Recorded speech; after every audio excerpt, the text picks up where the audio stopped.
Frères et sœurs, j'espère que vous allez tous bien. On se retrouve pour parler des joueurs du Barça, les satisfactions, les déceptions. Mais on va commencer par les satisfactions, le positif toujours. Là, ça fait maintenant presque un quart de la saison qui est déjà écoulé presque d'ici fin octobre. Et je pense qu'on peut faire les premières conclusions sur les hommes forts. Parce que là, évidemment, on vante, on continue de louer, de faire l'apologie du collectif dans les flics, c'est vrai. Mais il y a aussi des hommes forts qui sont aussi les garants de ce collectif-là. Des joueurs qui ont porté ce Barça et qu'on attendait un petit peu, qui l'ont fait très bien. Mais il y a aussi des joueurs qui se sont révélés et qu'on n'attendait pas forcément là, à ce niveau-là, aujourd'hui. Et je voulais en parler parce que ne pas les oublier, ne pas les sous-coter. Donc il fallait que je prenne le temps de sélectionner, je sais pas moi, 5-6 joueurs qui, à première vue, n'étaient pas attendus à ce niveau-là, mais qui portent le Barça, dont il faut parler dès à présent. Et en tête de liste, pour commencer tout de suite, et parce que j'avais promis d'en parler, c'est évidemment Íñigo Martínez. Alors lui, les amis, franchement, on va pas se mentir, je pense que 95% de la fanbase du Barça voulait son départ. Rappelez-vous ce qui s'est passé quand on parlait du mercato, les difficultés du Barça financièrement et économique. On se disait que le Barça devait faire le maximum pour le vendre un an seulement après son arrivée. Son arrivée qui avait été en plus décriée. On se disait que c'était encore une fois parmi les choix un petit peu particuliers et bizarres de Xavi. Parce que Xavi forçait pour avoir un défenseur qui avait une bonne relance. Rappelez-vous tout ça, ça fait beaucoup de bruit. La bonne relance, l'agressivité. Un défenseur espagnol qui connaissait très bien la Liga. Pas mal de choses qui avaient été apparemment demandées, exigées par Xavi sur le choix très précis en défense centrale. C'est vrai qu'à l'époque, on se disait que Christensen, Koundé, Araujo seulement, avec Eric Garcia, c'était un petit peu léger. Eric Garcia était parti en prêt, donc il nous fallait un défenseur à sa place. Et honnêtement, les premiers matchs de Íñigo Martínez avaient été assez, on va dire, moyens, insipides. Ensuite, rappelez-vous ce qui s'est passé l'été dernier avec l'épisode Michael Faye, où tout le monde, 95% des gens, voulait que Michael Faye reste, qu'il n'avait pas été utilisé par Xavi, qu'il n'avait pas eu la chance et qu'on voulait le tester, voir son niveau avant de se prononcer sur l'éventualité qu'il pouvait prétendre à une place dans l'effectif du Barça ou pas avant de le vendre.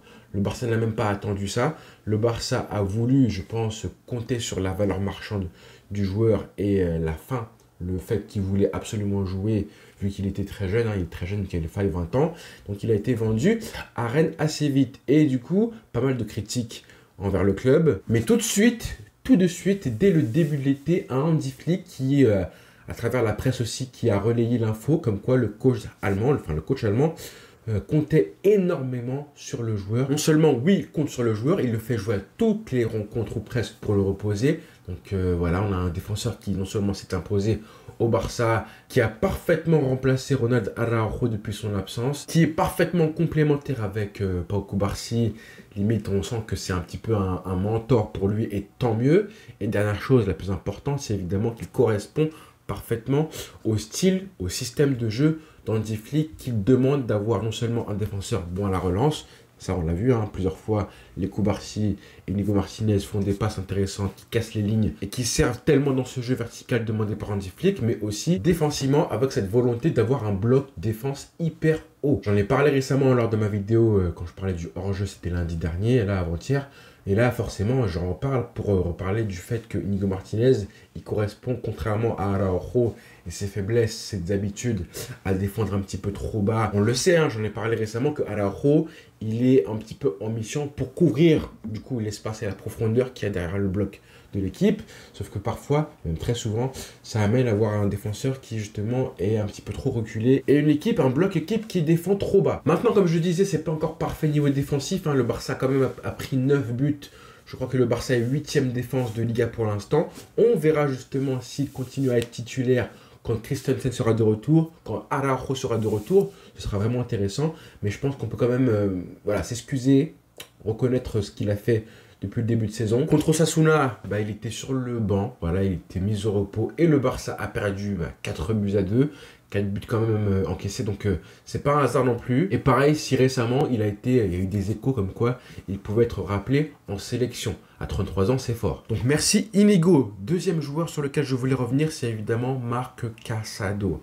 Alors lui, il mériterait, je pense, une vidéo à lui tout seul, forcément. Mais bon, peut-être qu'on la fera plus tard si vraiment il continue les masterclass d'enchaîner comme il le fait. Parce que là, on sent qu'il continue à monter en puissance. En fait, c'est simple, hein. Quand vous voyez un joueur qui, match après match, confirme et progresse, et le match d'après, il joue encore mieux que le match précédent, c'est qu'on a un joueur qui monte en puissance, évidemment, mais c'est aussi qu'on est face à un joueur qui montre que, justement, son pic de forme n'est pas encore atteint, loin de là, qui a encore une grosse marge de progression. Pour l'instant, on découvre le joueur, mais il faut se rendre compte que là, en fait, on a un joueur là qui joue aujourd'hui au Barça titulaire, hein, pour sa première saison. Même récemment, tous les cracks qu'on a eu, hein, les Koubarsi, Fermin Lopez, Lamine Yamal, Ansu Fati, tous, ils ont joué de manière progressive. Hein. Donc en gros, ils sont arrivés, on leur a passé un petit peu du temps de jeu, ils entraient en cours de match et tout. Là, Casado, c'est pas ça. Certes, il a profité de la blessure de Bernal, d'accord. Il a profité du fait que Bernal soit blessé. Mais depuis ça, en fait, il est titulaire. Donc en gros, il est arrivé, il a été titularisé. Non seulement il joue, mais en plus, il est bon. C'est pas comme si on l'avait du coup plongé en mode progressivement, on va t'intégrer et tu vas t'installer dans l'équipe. Lui, c'est pas ça. En fait, il a été titularisé tout de suite, hein, dès que Bernal a été blessé. Et ensuite, il s'est installé titulaire au Barça. Ça, aucun des cracks récents du Barça n'a subi ça. Peut-être Pedri à l'époque, en 2020, quand il est arrivé, il a été titulaire très très vite. Hein, mais à part lui, je vois pas un joueur qui a été intégré. En gros, tu sors de la Masia, tu fais la pré-saison et ensuite tu es mis tout de suite titulaire après 0 match de Liga. Bernal, c'était pareil, évidemment, il s'est blessé. Mais les deux joueurs, c'est vraiment deux joueurs qui sont passés en gros du Barça B. En gros, tu n'es pas professionnel et on te met tout de suite titulaire au Barça. Sur le terrain, évidemment, on a compris maintenant que c'est un joueur qui correspond parfaitement à ce qu'aime Hansi Flick. Les petits surnoms de couteau suisse, de Kimmich du Barça, c'est vraiment ça. Hein. C'est un joueur justement qui est assez complet, même très complet, que ce soit avec ballon et sans ballon. Moi, j'aime bien les joueurs, en fait, quand tu leur passes la balle, et tu sens qu'ils ont un impact, leur présence, même si physiquement, ça restera un petit joueur de poche à la Iniesta, et tu sens qu'ils dominent le milieu de terrain, en fait. Tu sens un impact sur le milieu de terrain, athlétique, physique et technique. Tu sens qu'en fait, il fait des différences et qu'il est vraiment dominant dans la zone qu'il maîtrise, en fait. Que ce soit en attaque, en défense, il est un petit peu partout. Pour l'instant, comme on ne le connaît pas encore, on ne voit pas encore ses gros défauts. On les verra peut-être face aux grosses équipes, le Bayern et tout, lors des gros matchs qui vont arriver. Maintenant, il faut qu'il progresse aussi. Il y a pas mal de concurrence à son poste. Bernal est blessé, certes, mais il y a Frenkie de Jong qui revient bien, Eric Garcia qui peut jouer à ce poste-là, Christensen c'est pareil. Et pour l'instant, je pense que vous avez vu que les derniers matchs, malgré le retour de Frenkie de Jong, pour l'instant, Casado, il est juste intouchable. Et ce sera pas facile pour Frenkie de Jong de déloger, de remplacer un mec comme ça. Je dis pas qu'il va pas le faire, mais attention. Attention, Casado, il pourrait se montrer, je pense, assez utile quand on voit comment il défend. Et tous les reproches qu'on a pu faire à Frenkie de Jong, par exemple, à ce niveau-là, attention. Il manquerait plus qu'il commence à marquer 1 ou 2, 3 buts, avoir un vrai impact offensif, carrément des passes décisives, comme il a fait une magnifique face à Monaco pour Lamine Yamal. Et là, on aurait un joueur qui serait vraiment très complet. Ensuite, troisième joueur dont je voulais parler, j'aurais pu commencer par le trio offensif, Lewandowski, Rafinha et Lamine Yamal. Mais j'ai quand même envie de parler du milieu de terrain parce que je ne sais pas si on attendait ce Pedri-là, en fait. Le Pedri à ce niveau-là, à ce poste-là, en fait, je pense que tout le monde, en tout cas moi le premier, je pensais qu'il allait jouer un peu plus haut que ça. Et qu'Hansi Flick ferait plus confiance à un joueur type Pedri pour le mettre proche de Lewandowski. On en avait parlé, fait une vidéo même à l'époque du fait que Pedri pouvait jouer derrière l'attaquant, à savoir Lewandowski. Finalement, c'est Olmo qui joue à ce poste-là, même s'il est blessé, et Pedri qui joue un peu plus reculé, et il évolue à un niveau et une espèce de régularité qu'on n'avait pas vu, parce que forcément, il était blessé trop souvent, Pedri. Mais là, je trouve que vraiment, c'est le patron au milieu de terrain, on en a parlé plusieurs fois. Et je suis désolé, on n'en fait pas trop. On n'en fait pas trop avec Pedri et les éloges qu'on lui réserve tous les matchs ou presque. Parce que les chiffres avec ou sans Pedri, on les connaît, on les a, j'en ai parlé il y a une semaine de ça. Je répète, 78% de victoire quand il est là et 54% seulement quand il est absent. Donc c'est un gap énorme. J'ai pas envie de parler de Pedri dépendant, c'est un petit peu trop dur envers l'équipe, mais on a quand même compris que l'équipe dépend un minimum de lui en termes de spectacle, en termes de jeu. Et surtout, c'est ce joueur-là qui va relever le niveau technique tout seul de l'équipe. Je pense que parfois, On a eu des joueurs qui étaient un petit peu légers à ce niveau-là récemment depuis maintenant 3-4 ans. Mais un Pedri, on sait qu'il te garantit un minimum de justesse technique qu'on n'a pas forcément au Barça naturellement, notamment au milieu de terrain. Donc Pedri, merci pour ce que tu fais. Quand on va affronter le Bayern Munich, le Real Madrid et les petites équipes là où on devra avoir des joueurs hyper forts dans les petits espaces, on a Olmo, c'est bien. Très bien, mais bon, maintenant Pedri au milieu de terrain. Je pense que Dani Olmo, ça fera l'affaire. Pedri au milieu de terrain, ce sera indispensable. La minimale sur le côté aussi. Rafinha, c'est pas le même registre. Lewandowski aussi. Mais voilà, ce joueur-là, hein, il n'a pas encore eu son match de référence ultime en carrière, Pedri. Mais je pense, hein, je vous l'anticipe, je pense que ça pourrait arriver très bientôt. Avec en plus le calendrier qui arrive, là, Bayern, Real et tout, on pourrait avoir un match de Pedri qui restera tamponné, certifié Pedri. En tout cas, j'espère. Ensuite, quatrième joueur dont je voulais parler, c'est évidemment Jules Koundé. Bon, j'en ai déjà fait une vidéo, hein, Jules Koundé, donc je ne vais pas reparler du cas et de son apport dans l'effectif, dans l'équipe, dans le collectif du Barça cette saison. À noter quand même qu'il est, je trouve, largement meilleur à ce poste-là qu'un Baldé dont c'est le poste naturel.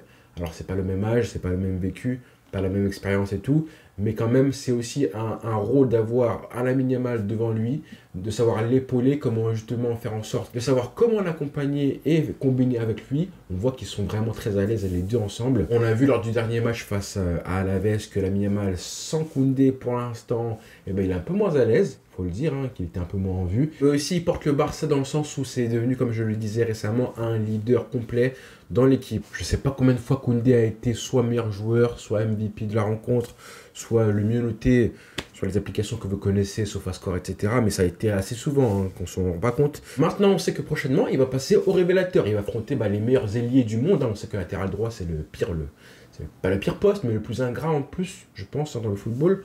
Donc tu vas affronter des Vinicius prochainement, tu vas affronter les ailiers du Bayern.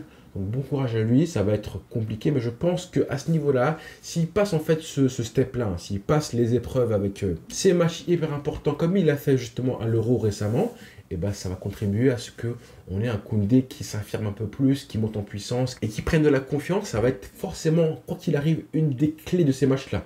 Le côté droit de la défense prochainement avec Mbappé, Vinicius et j'en passe, ça va être l'une des clés principales défensives de ce Barça qui affronte ces équipes-là, quoi qu'il arrive, donc à suivre. Donc voilà pour Koundé. En cinquième, j'aurais pu parler de Lamine Yamal, Lewandowski ou Rafinha, parce que forcément le trio, ces trois joueurs-là portent le Barça plus que... Enfin, c'est les joueurs qui marquent les buts, hein, qui font des différences offensives. J'ai déjà fait plein de vidéos sur Lamine Yamal, forcément. Sur Rafinha, j'en ai fait une aussi. Et Lewandowski, j'en ai parlé, du coup, avant-hier, en deuxième partie de vidéo. Donc, j'ai parlé des trois. J'aurais pu parler des remplaçants qui sont clés, quoi qu'il arrive, pour reposer justement les joueurs titulaires. Et on a eu plusieurs. Hein. Je pense évidemment à Hector Ford, par exemple, ce week-end pour Koundé. Je pense aussi au milieu de terrain. Hein, Pablo Torre qui a fait franchement le travail depuis que Olmo a été blessé. Et lui, Pablo Torre, je pense que ça n'a pas été facile pour lui aussi parce qu'il a fait la pré-saison titulaire avec Hansi Flick. Ensuite, avec les achats, les recrues et tout, le début de saison, il a été relégué sur le banc. Et pourtant, quand on l'a mis sur le terrain pour jouer, il a assuré l'intérim de très belle façon face à Monaco notamment. Je pense qu'on peut louer quand même Pablo Torre pour son rendement parmi les suppléants, en tout cas les remplaçants qui ont suppléé justement. À tous ces joueurs-là, on peut faire des reproches à Eric Garcia qui a été un petit peu inconstant, à Iñaki Peña par exemple aussi, qui d'autre, à Gérard Martin qui n'a pas forcément été bon loin de là pour remplacer Baldé, à Dominguez qui a pris franchement une tempête face à Osasuna. Lui, je trouve qu'il a été assez bon, voire tout simplement le meilleur des remplaçants qui ont aidé à faire en sorte que l'équipe, avec l'effectif très faible et très léger qu'on a, soit de qualité. Donc voilà pour la petite vidéo des joueurs qui méritaient un peu plus d'attention et qui portent ce Barça, en plus des cracks offensifs dont on avait déjà parlé, Lamine Yamal et tout. Je ne vais pas reparler d'eux une 30e fois, de toute façon on en reparlera quoi qu'il arrive. Donc voilà pour la vidéo. Demain on parlera maintenant des déceptions. Parce qu'il y en a eu, hein, malgré tout, même si les collectifs va bien, que pas mal de joueurs performent, il y en a aussi dont on pourrait tirer les oreilles parce que le Barça est perfectible et les gros matchs vont arriver et que on en attend, je pense, quand même un peu plus d'eux. Donc voilà les frères, bonne journée à tous et rendez-vous très vite. Ciao.